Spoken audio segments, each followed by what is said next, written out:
요한계시록 18장 11절에서 20절까지 말씀 한 절씩 교독하겠습니다. 땅의 상인들이 그를 위하여 울고 애통하는 것은 다시 그들의 상품을 사는 자가 없음이라. 그 상품은 금과 은과 보석과 진주와 세마포와 자지옥간과 비단과 붉은 옥간이요 각종 항목과 각종 상아 그릇이요 값진 나무와 구리와 철과 대리석으로 만든 각종 그릇이요 계피와 향료와 향과 향유와 유향과 포도주와 감람유와 고운 밀가루와 밀이요 소와 양과 말과 수레와 종들과 사람의 영혼들이라.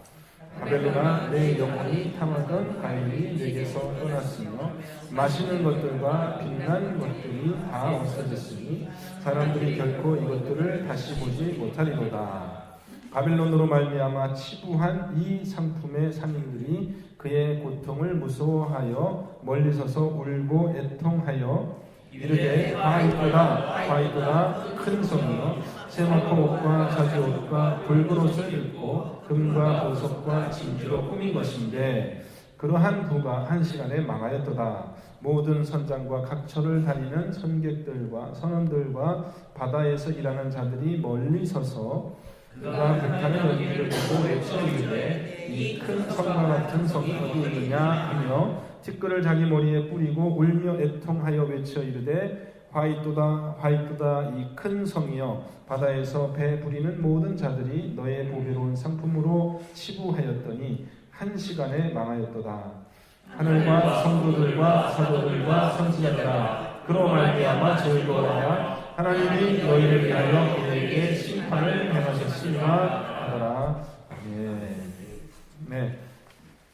그러니까 18장 전체 말씀이 뭐에 대한 것이냐면은 이제 바벨론 성이 멸망할 것에 대한 예언의 말씀이죠. 바벨론 성이 패망하는 그 예언의 말씀이 어떤 식으로 이제 이렇게 지금 18절의 말씀에 표현되고 있냐면은 죽은 사람을 위하여 부르는 조가 혹은 애가의 형식으로 지금 되어 있습니다. 이거 지금 18장 전체가 이렇게 장례식 때 부르는 그러한 조가의 형태로 애가의 형태로 그렇게 되어 있어요. 표현이 되어 있어요.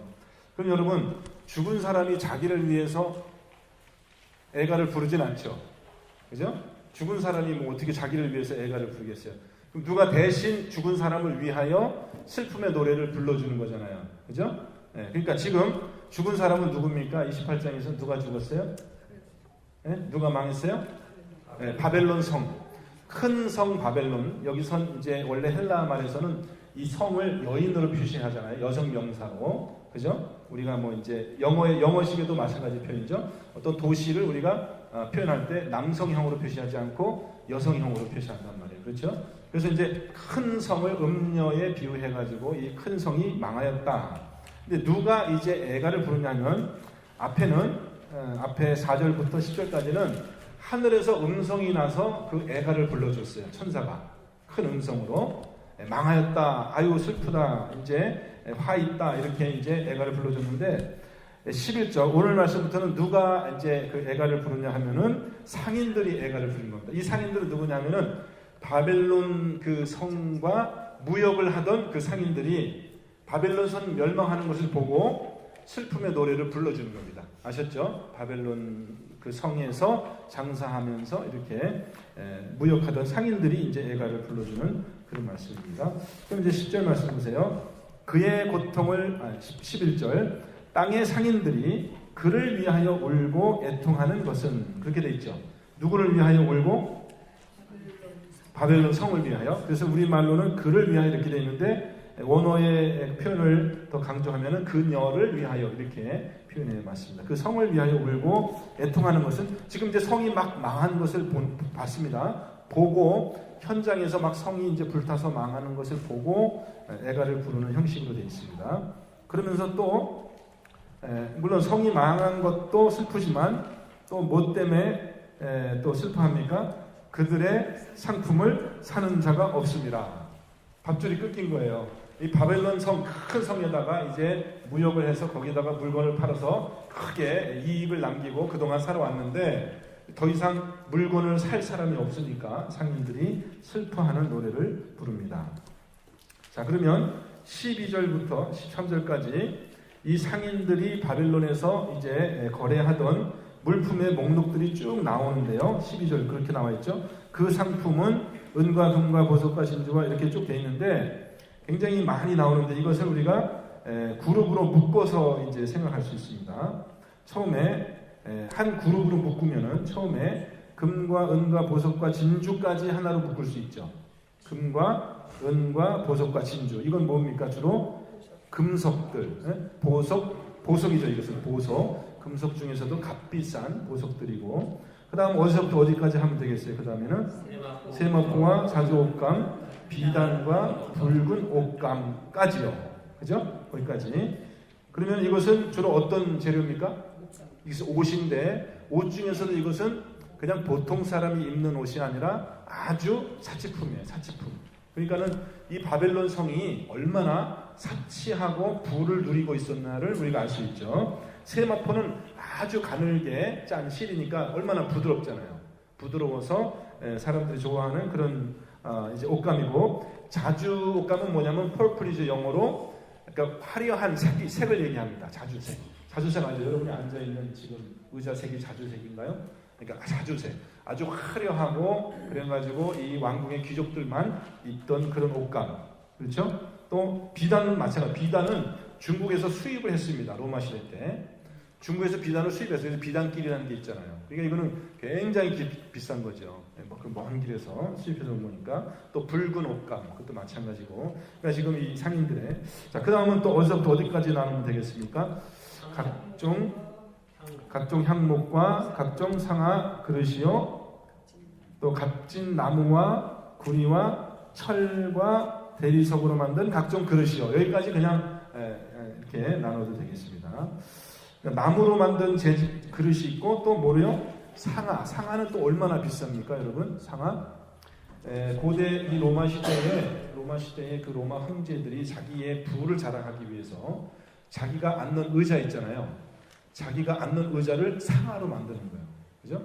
여러분 상아로 의자를 만들려면은 얼마나, 그것도 뭐 의자가 왕이 앉는 의자니까 규모가 뭐 작은 의자가 아니잖아요. 큰 그거를 상아로 만들려면 코끼리가 도대체 몇 마리가 죽어야 되는 거예요. 그죠? 이게 엄청나게 비싼 건데 고대 문헌을 보면은 이 상아 의자를 얼마에 사오냐 하면요. 우리나라 지금 현재 달러로 1,000만 달러에 사옵니다. 상아를. 만든 걸 수입해와요. 그러니까 그때 당시 화폐를 요즘 가치로 환산해보면 그 의자 하나를 사기 위해서 1,000만 달러를 주고 상아 의자를 사오는 거예요. 왕이 앉기 위해서. 대단하죠? 10밀리언. 네, 10밀리언. 대단하죠? 오늘날 가치로.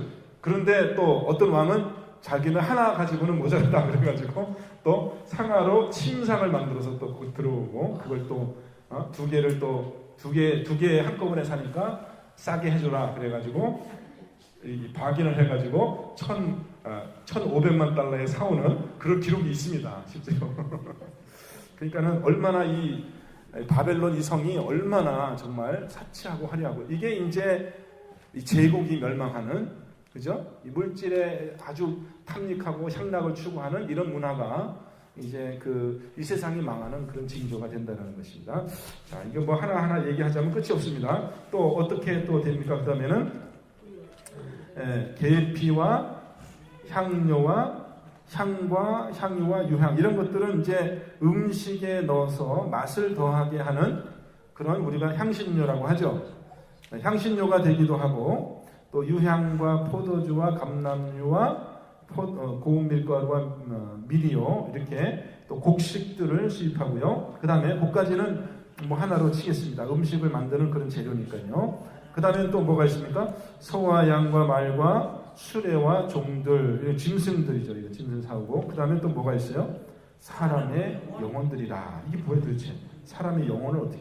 사람의 영혼들이라는 것은 사람의 생명을 이제 그 노예 중에서도 여기 앞에 보면은 종들을 팔기도 하지만요. 아예 그 노예들, 종들 중에서도 좀 그 직급이 높은 종들은 그저 이렇게 집에서 이렇게 허드렛 일이나 이렇게 하고 그러거든요. 근데 이제 이 영혼들, 사람의 영혼을 판다 했을 때 이 종들은 진짜 그야말로 완전히 그 물건처럼 취급받는, 그러니까 종들도 사실 이렇게 좀 직급이 있었습니다. 종이라고 다 같은 종이 아니에요. 그죠? 완전히 그냥 진짜 물건처럼 그렇게 얼마든지 주인이 마음대로 할 수 있는 그런 종들이 있고, 그거보다는 조금 그래도 신분이 보장되어 있는 그런 종들도 있고 그렇습니다. 그래서 이제 그런 사람의 영혼들을 다 그 종들을, 노예들을 이렇게 배에다가 실어가지고 지금 이 상인들이 바벨론하고 이제 거래를 했던 것이죠. 자, 그럼 14절 말씀 보겠습니다. 자, 이제 바벨론에서 다시 이런 것들은 볼 수 없다 하고 이제 슬픔의 노래를 부르는 겁니다. 바벨론아, 탄식하는 거죠. 내 영혼이 탐하던 것 뭐 있습니까? 과일. 과일이 없어질 것이고, 그 다음에는 또 뭐요? 맛있는 것들이 없어질 것이고, 그 다음에는 또 뭐요?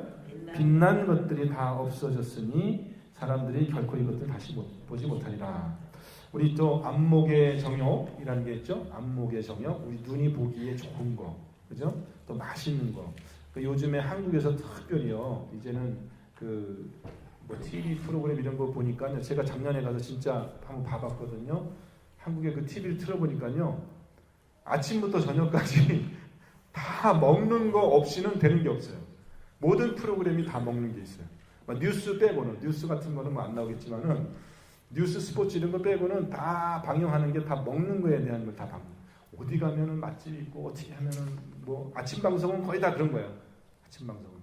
그러니까 사람들이 이제 그 말세로 가면은 그런 거를 참 좋아하는가 봐요. 맛있는 거 막 이렇게 자꾸 그런 걸 좋아하는 그런 것들이 이제 이 바벨론의 성에 있었다는 거죠. 그러니까 이 바벨론 성은, 자, 이 바벨론 성은 역사적으로 있었던 성이죠. 바벨론. 그렇지만 제가 지난번에 말씀드렸지만은 지금 이 계시록이 쓰여질 당시에는 바벨론 성이 없었다고 했어요. 이미 망하고 없어졌어요. 그러면 이 계시록에서 바벨론 성은 어디를 지금 상징한다고 했습니까? 로마 성을 있죠. 로마가 그렇게 사치했다라는 거죠. 로마의 귀족들이. 왜냐하면 아프리카의 그 비옥한 땅에서 곡식들을 다 가져오고요. 지중해의 그 해상 무역을 다 장악하고 있으니까요. 로마 사람들이 얼마나 사치하게 살았는지 몰라요. 자기가 다스리는 속국에서 각종 좋은 것들은 다 뺏어와가지고 그것으로 귀족들이, 그러니까 로마 시대의 노예의 숫자가 그 자유인의 숫자보다 훨씬 많았던 거 여러분 아시죠? 노예의 숫자가 더 많은 거예요. 그러니까 그 노예들은 다 죽을 고생해가지고 그 로마 시민들을 참 사치스럽게 사는 그런 이제 제국이었다라는 것이니까 그 사람들이 아마, 로마 사람들이 아마 오늘날 우리보다 더 사치스럽게 살았을 거예요. 훨씬. 그런 증상이 나타나면 그것이 이제, 근데 이 바벨론 성이 로마만 의미하는 게 아니라 궁극적으로는 지금 계시록에서 말하는 바벨론 성은 뭐예요? 이 세상을 의미하는 거잖아요. 이 세상. 이제 말세에 하나님께서 심판하시는 이 세상을 의미하니까 지금 우리 세대를 바벨론 성에 비유하는 겁니다. 우리가 그렇게 그런 향락에, 뭐 저와 여러분은 아니지만 이 세상이 지금 그런 향락에 빠져 있다라는 그런 의미로도 우리가 해석될 수 있습니다. 자, 그 다음 또 넘어가 보겠습니다. 자, 15절 말씀, 15절에서 17절 말씀. 이거는 이제 진짜, 이건 뭐냐면, 진짜 이것은 애곡하는 애가입니다. 바벨론으로부터 말미암아 치부한 이 상인들이 그들의 고통을 무서워하여 멀리 서서 울고 애통하며 가까이 가지 않고 있습니다. 그죠? 멀리 떨어져서 이제 그 멸망한 그 바벨론을 보면서 이제 조가를 부르는 겁니다. 16절 이르되, 자 16절 한번 같이 읽겠습니다. 이르되 화이또다 화이또다 큰 성이요 세마포옷과 자주옷과 붉은 옷을 입고 금과 보석과 진주로 꾸민 것인데 그러한 부가 한 시간에 망하였도다. 이거예요. 이게 한 탄이에요. 거기까지. 물론 그 뒤에도 마찬가지지만은 거기까지가 이제 화이또다 화이또다. 이게 우리말로 번역하면, 사실 실감 있게 번역하면 이게 어떻게 되냐면은 아이고 아이고 이렇게 번역하면 이게 딱 맞는 거예요. 그러니까 유대인들이 그 장례식장에서 부르는 그 조가가 이렇게 되는 거거든요. 이게 영어로 우리말로 번역했으니까 이게 화이또다 화이또다 이렇게 되는데, 실제로 그 사람들이 장례식장에 부르는 호이, 그러니까 히브리 말로 하면 호이 호이 그러면서 자기들의 슬픔을, 죽은 사람을 슬퍼하는 그 노래거든요. 그러니까 우리 말로 하면 딱 그거예요. 아이고 아이고 이제 가면 언제 오나. 그렇게 그 부와 사치를 자랑하던 바벨론 성이 한 시간에 망하였도다. 순식간에 눈 깜짝할 사이에 망했다라는 그런 표현입니다.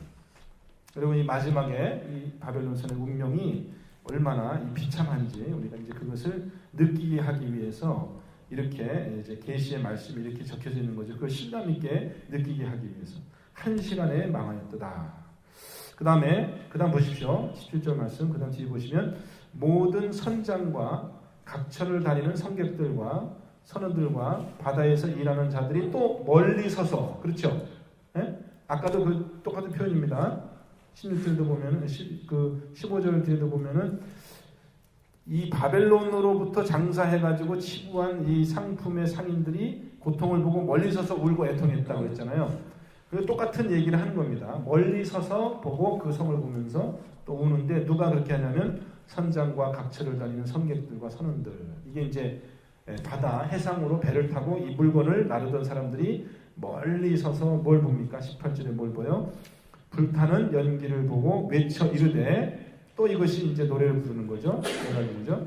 이 큰 성과 같은 성이 어디 있느냐 하며 그들이 티끌을 자기 머리에 뿌리고 울며 애통하며 외쳐 이르되, 또 애가를 부르죠. 19절에 또 한번 읽겠습니다. 하있도다 하있도다 이 큰 성이여, 바다에서 배부리는 모든 자들이 너의 보배로운 상품으로 치유하였더니 한 시간에 망하였도다. 이렇게 되어 있어요. 그럼 애가가 두 번 되풀이되죠. 그죠? 한 시간에 망하였도다, 한 시간에 망하였도다, 하있도다, 하있도다, 이게 두 번 되풀이되는데, 첫 번째는 땅에서 장사하던 자들, 그렇게 나왔죠? 첫 번째 애가를 부르는 사람들은 그러니까 육상에서 뭐 이렇게 중국이나 인도하고 이렇게 무역해가지고 이렇게 하던 육상 무역을 하던 그런 사람들이 처음에는 애가를 부르는 거고, 뒤에는 두 번째는 누가요? 배를 타고 해상 무역을 하면서 이제 그 바벨론하고 장사하던 사람들이 똑같이 그렇게 애가를 부르는 겁니다. 아셨죠? 근데 목사님, 네. 여기에서 이제 로마라고 그랬잖아요. 네네. 요 시대로는. 근데 한 시간에. 네. 한 시간에. 요 한 시간이라는 표현. 네. 요 한 시간이라는 표현이 지금 우리가 생각하는 한 시간은 아닌데, 여기서 한 시간이라고 표현한 시간은 다른 의미가 있는 것은 아니고요. 네. 아주 그냥 급하게 우리가 보통 뭐 아주 짧은 시간을 뭐 눈깜빡할 사이 이렇게 하고, 어떻게 그렇게 조금 긴 시간을 우리가 뭐 한나절에 망했다 뭐 이렇게 표현하기도 하고 그러잖아요. 하루아침에 망했다 이렇게 표현하기도 하잖아요. 그러니까 한 시간에 망했다는 것은 시간이 한 시간이다 이게 중요한 게 아니라 급격하게 도저히 망할 것 같지 않은 큰 성이 우리가 생각할 수 없는 짧은 시간에 망했다. 어떻게 망했냐? 하나님의 심판을 받은 거죠. 망한 거죠. 불로 망했잖아요. 그 전에 그 하나님이 진노의 대접을 뿌리잖아요. 7번째 그 대접을 쏟잖아요. 근데 그 대접이 이제 바벨론의 어디 그 나오죠? 그 표현이? 그러니까 실제로 불타는 이제 로마가 불이 저기, 타서 망해요. 그 8절 말씀 보면은, 그러므로 하루 동안의 그 재앙들이 이르리니 곧 사망과 애통함과 흉년이라. 그가 또한 불에 살라지리라. 그를 심판하신 주 하나님은 강하신 자이십니다. 여기 이렇게 돼 있고, 그 앞에도 보면은 이제 하나님께서 큰 우박 같은 거 내리고 뭐 뭐 이렇게 해가지고 이 바벨론을 멸망시키는 그런 장면, 심판의 장면이 나오죠. 진노의 7대죠. 사실은 이 한 시간이라는 것이 그렇게 뭐 이렇게 시간이 중요한 건 아니지만 하여튼 이게 이 성이 하루아침 망했다. 지금 저기 권사님이 좋은 말씀 해주셨는데, 로마가 그렇게 망했냐? 그러니까 요때 지금 계시록이 쓰여질 때 아마도 그때 당시가 언제냐면은 네로가 지배하던 그때인데, 네로가 이 불을 질렀잖아요. 그 로마 성에다가 굉장히 큰 불이었습니다. 그게 역사적으로. 그러니까 그런 사건들도 사실은 여기에 반영이 되어 있는 거예요. 그래서 이 계시록이 적어도 네로 황제 이후에 쓰여진 것을 우리가 알 수 있습니다. 그러니까 네로 황제로 인하여서 이 로마가 파괴되는 그러한 사건을 상당히 반영해서 쓴 그런 책이 이 요한계시록이에요. 그러니까 네로 황제 이후에도 로마 황제는 뭐 1000년을 지속했습니다. 그런데 네로 황제가 왜 중요한 의미가 있냐면은 로마 제국의 시작인 그 율리어스 C죠. 그 율리어스 왕조라는 그 왕의 황제가 6명 있었거든요. 그 마지막 번째 왕이 이제 그 네로 황제예요. 거기서 이제 그 왕조가 끝나고 그 다음에는 다른 사람이 왕이 되거든요. 혈통이 다른 사람이 왕이 돼서 이제 로마가 이렇게 이어져 가거든요. 그래서 우리가 이제 앞에 나오는 짐승 중에 우리가 뭐 이렇게 7머리가 있고 한 마리는 죽고 또 다시 살아나고 또 열왕이 있고 뭐 이런 이제 표현이 있잖아요. 그것이 이제 어쩌면은 우리가 이때 당시로 역사를 생각해 보면은 어떤 왕조일 수 있거든요. 어떤 왕조 이후에 또 다른 왕조가 생겨나고 그런 것처럼 어떤 이 시대가 로마의 어쩌면은 멸망을 생각할 수 있는 그런 큰 변혁이 있는 시대였다는 거죠. 그 뒤로도 로마는 계속 지속은 됩니다. 나중에 이제 동로마, 서로마 갈라져서 또 이제 이렇게 그 다 멸망하기까지는 거의 1000년의 세월이 흘러요. 로마가 가장 번성하던 시대는 이때였어요. 로마가 가장 번성했던 시대는 이때였어요. 처음 200년 동안 우리가 팩스 로마라고 하죠. 신약 시대 그때가 사실 로마의 가장 강대한 그런 시점이었습니다. 그 다음부터는 이제 이렇게 쇠퇴하기 시작합니다. 그래서 그런 역사적인 배경을 지금 염두에 두고 계시록을 보긴 봐야 되는데 그렇지만 지난번에 얘기했던 것처럼요. 이 계시록이 꼭 그때에 있어놨던 일을 얘기하는 것이 아니라 지금 우리 세대에 일어나고 있는 일도 지금 여기에 담겨 있는 거고 또 뭐라 그랬습니까? 나중에 장차 일어날 일들이 여기에 동시에 들어가 있다. 그렇죠? 그러니까 우리가 역사의 한 시간에서만 이걸 해석하면 안 되고 과거에 있었던 일, 지금 일어나고 있는 일, 또 앞으로 일어나고 있는 일을 다 알려주고 있는 그런 계시로 우리가 이렇게 해석을 해야 된다. 그렇게 얘기했습니다. 기억나시죠? 네. 하여튼 그 아주 굉장히 좋은 질문이었어요. 그 다음에 이제 바벨론에서 죄송합니다. 어디 할 차례죠 지금? 네. 두 번째 이제 한 시간에 망하였다 싶은데 두 번째 이제 끝났죠. 두 번째 애가가 끝나고 20절은 이제 말하자면은 이제 그 애가는 끝나고 천사가 처음에 4절부터 얘기하던 천사가 이제는 다른 사람들에게 얘기하는 겁니다. 20절 말씀 보면 이렇게 되어 있죠. 하늘과 성도들과 사도들과 선지자들아 그녀로 말미암아 즐거워하라. 그러니까 멸망당한 그 바벨론을 보면서 즐거워하라. 하나님이 너희를 위하여 그에게 심판을 행하셨습니다 하더라. 자, 선지자들, 사도들, 하늘의 성도들 믿는 사람들이죠. 하늘의 성도들, 사도들, 선지자들이 이 바벨론의 멸망을 보고 즐거워해야 되는 이유가 뭡니까? 왜 즐거워하라고 그랬어요? 너희를 위하여. 하나님이 너희를 위하여 복수한 거예요. 복수. 그죠? 복수해서 이 바벨론 멸망시켜 복수한 거예요. 근데 여기서 여러분 질문이 생기지 않아요? 아니 남 멸망하는 거 보고 우리가 기뻐하고 즐거워해야 될 이유가 있나요? 여러분 우리가 바벨론이 멸망하는 것을 보고 우리가 기뻐해야 됩니까? 슬퍼해야 됩니까? 여기 땅의 그 상인들은 그죠?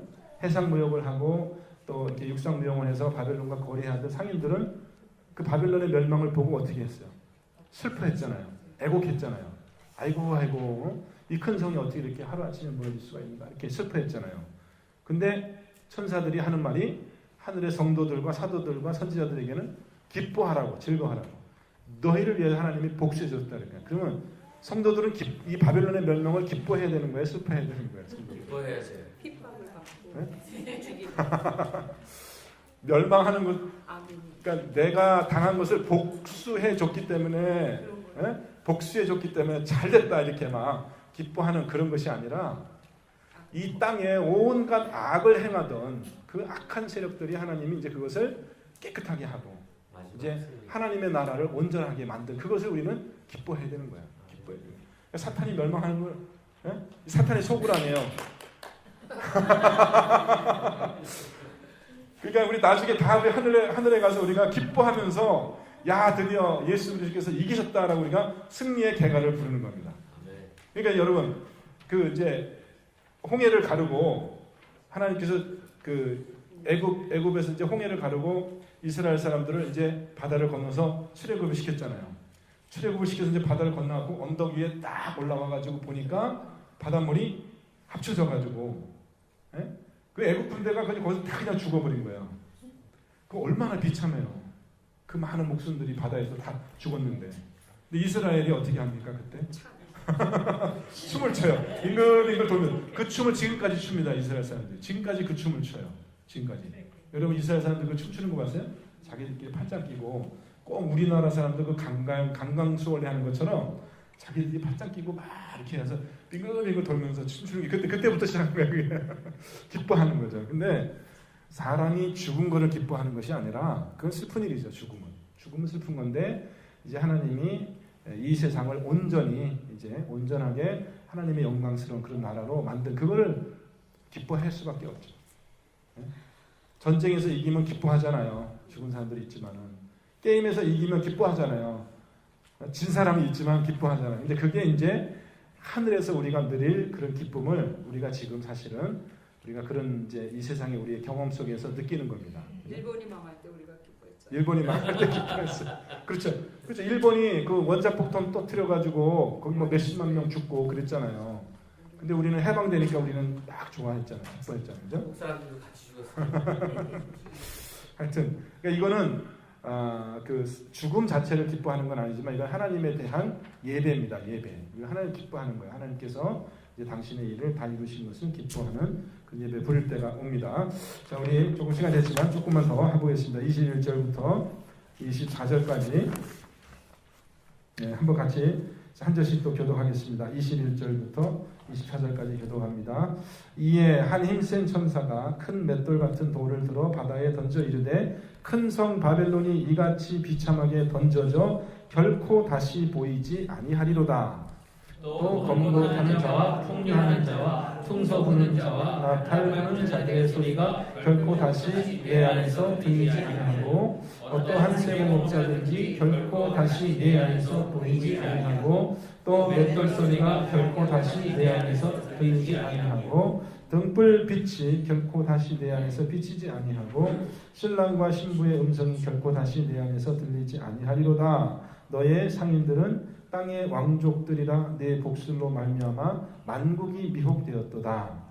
선지자들과 성도들과 이 땅 위에서 죽임을 당한 모든 자의 피가 그 성 중에서 발견되느니라 하더라. 아멘. 이 성은 바벨론 성은 사단의 그런 자리가 있는 그런 자입니다.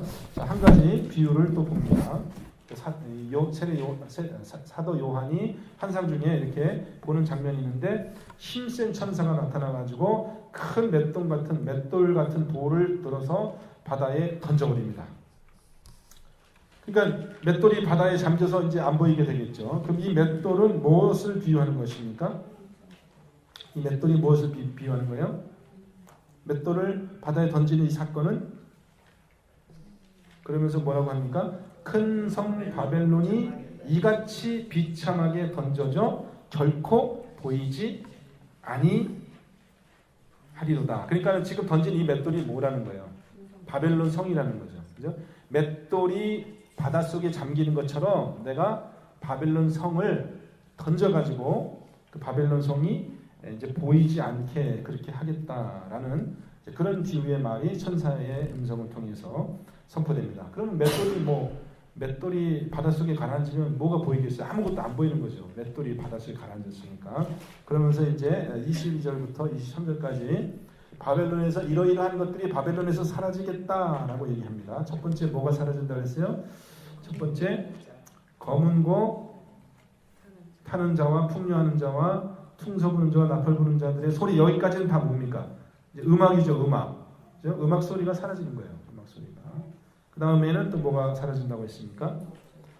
세공업자들 이제 보석을 가공하는 사람들이죠. 그러니까 사치한 그런 것들이 다 없어질 것이고, 그 다음에 또 뭐가 없어져요?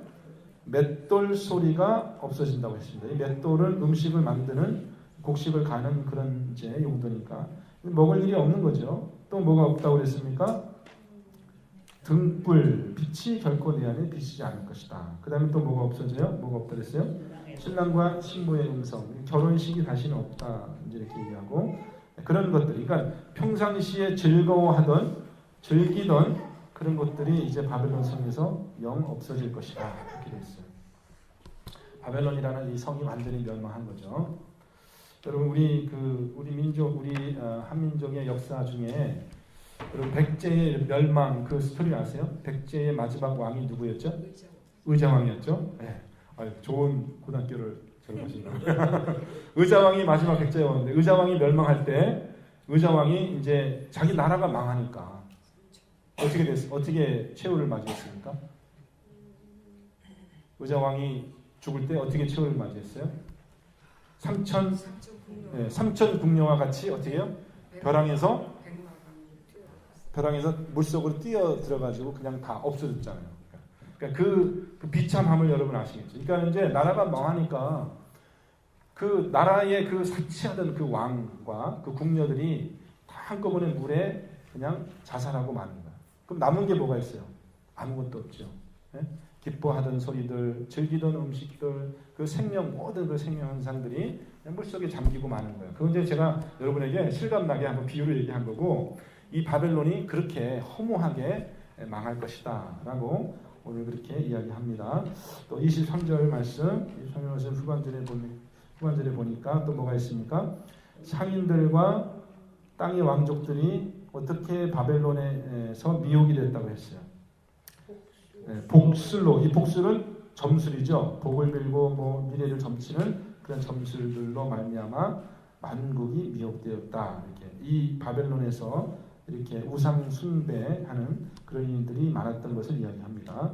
그다음 24절 바벨론의 가장 결정적인 죄, 바벨론이 저지른 가장 큰 죄 뭡니까? 선지자들과 성도들과 및 그러니까는 이 복음을 전하는 선지자들과 성도들의 피를 흘린 거예요. 죽인 거예요. 그러니까 하나님의 말씀을 어떻게 해요? 거절한 겁니다. 거절하고 그냥 그냥 우리는 안 들을 테니까 너 그만 나가 이 정도가 아니라 그 하나님 말씀을 전하는 자들을 다 피를 흘려서 그 무지한 피가 그 땅에 흘려진 겁니다. 이게 지금 우리 형편이잖아요. 지금 이 세상이 그런 거 아니겠어요? 복음을 들고 나가는 그 복음 전진자의 무지한 피가 지금도 이 땅에 흘려지고 있기 때문에 결국은 그 더럽혀진 그 땅을 무지한 피로 더럽혀진 그 땅을 하나님께서 반드시 복수하실 거라는 거죠. 우리가 계시록에서 여러 번 봤지만 하나님은 항상 행한 대로 갚으시는 분이다. 또 우리가 여러 번 봤습니다. 그래서 이러한 운명이 지금도 이 땅에서 지금 우리 세대에도 일어나고 있어요. 그래서 우리가 참 그것을 두렵게 생각하고 하나님의 심판을 두렵게 생각하고 앞으로 이제 다가올 그 하나님의 나라를 우리가 믿음으로 받아들이는 사람들이 돼야지 그걸 이렇게 자꾸 거절하고 거부하고 그렇게 되면은 무지한 사람의 피를 흘리면은 언젠가는 우리에게 그러한 심판이 임한다는 것을 우리가 여기서 배울 수 있습니다. 자, 오늘 말씀은 여기까지 드리겠습니다. 혹시 질문할 내용 있으신가요? 궁금한 내용 있으십니까? 네, 그러면 같이 기도하며 또 찬양하는 시간 갖겠습니다. 같이 기도하겠습니다.